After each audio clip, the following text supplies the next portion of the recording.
Всем привет, с вами Аскер Гидар, и сегодня мы разберем таблицу для учета денег.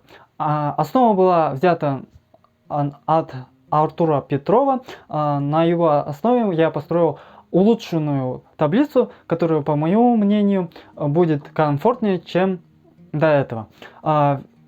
Ему огромная благодарность за это, за его труды. И подписывайтесь тоже на него. Все ссылки и материалы на него будут под описаниями. Ну, а мы все, начинаем. Давайте. Вот мы в таблице. Сейчас начнем.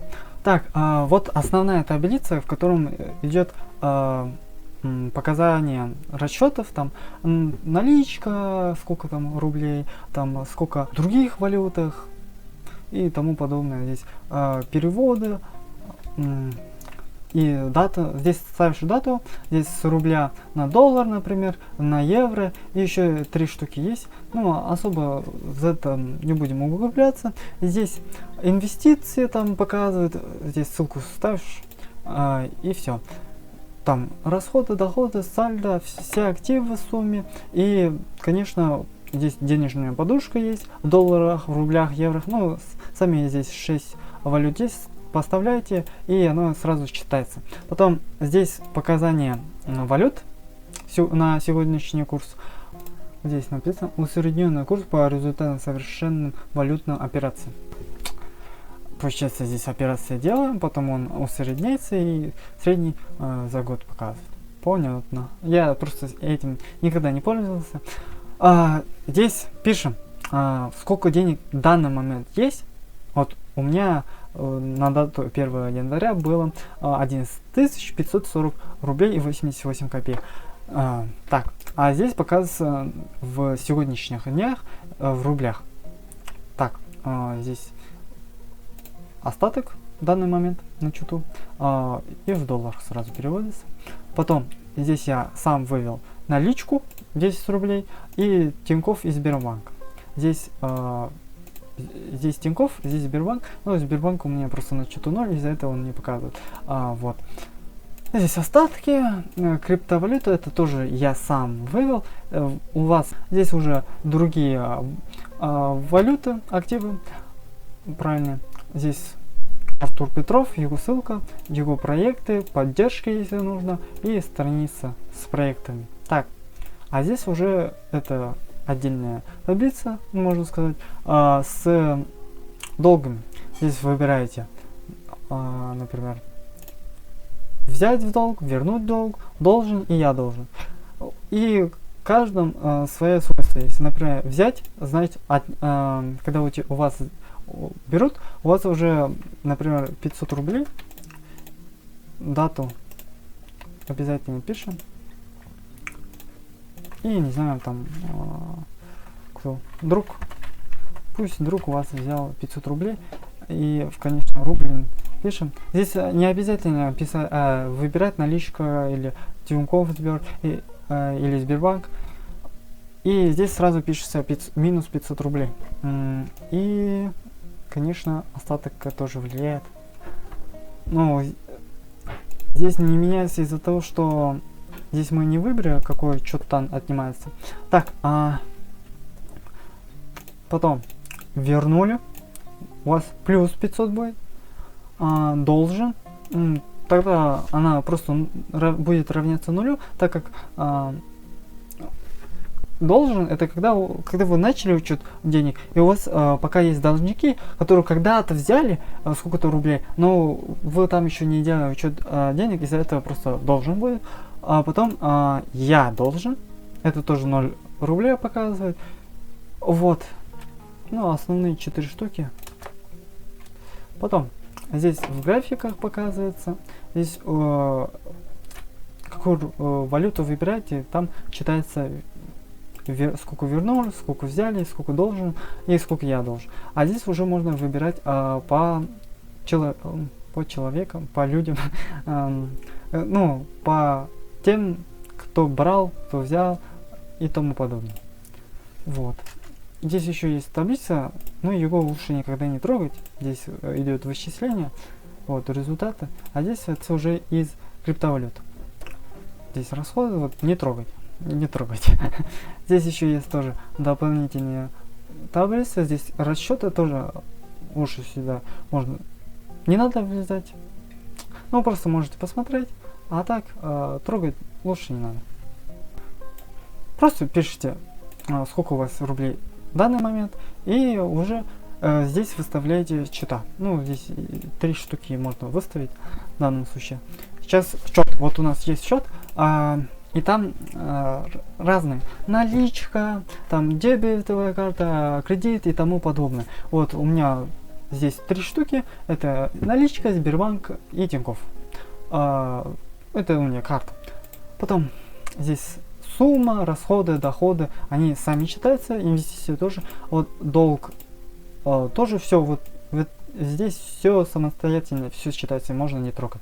Только в начале, вот если тоже так же пишите, сколько у вас в начале было налички, на Тинькофф банке, это не обязательно, это просто для удобства, потому что в дальнейшем, когда вы будете заходить в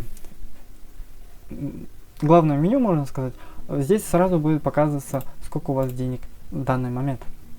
И это упрощает многие счета. Так, здесь операция с валютами, ну, переводы получается. Например, вот я с 369 рублей перевел из налички в Тинькофф. Вот. Здесь сразу читается. Ну, дата тоже не обязательно писать, просто для удобства, чтобы понимать. Вот, ну, здесь, по сути, читается бюджет. Здесь под категории есть. Вот мои пример, в котором все читается краткосрочно. Но это вы можете посмотреть у Артура Петрова, он все объясняет подробнее, а я буду объяснять то, что у меня есть. Ну, здесь тоже расчеты идут. Средние за месяц, за год, и в диаграмме все показывается по бюджетам. Так, и здесь вот изменения вот такие. Во-первых, я добавил счета и сделал диаграмму для... Ну, я добавил счета. Вот обязательно то, что я сделал, это счета подготовил. Здесь выбираете. Получается, вот вы заходите, например, первую таблицу, это первое число, это январь, получается, по месяцам обозначаю январь, февраль и так далее. Здесь пишем дни, например, 30.01. Здесь сумма, потом категория, которая вылезает из меню, отсюда получается. Выбираете, потом комментарии и счет. Заполняйте, и здесь показывается на диаграмме круглый. Здесь по каждому месяцу так. Потом изменения вот такие есть. Есть нулевой, который я сам добавил.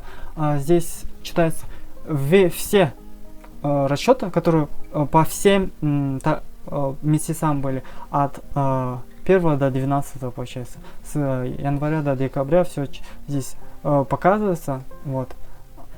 На что я тратил, куда я тратил, доходы, ну и инвестиции тоже. Здесь вот диаграмма по всему, по всем месяцам.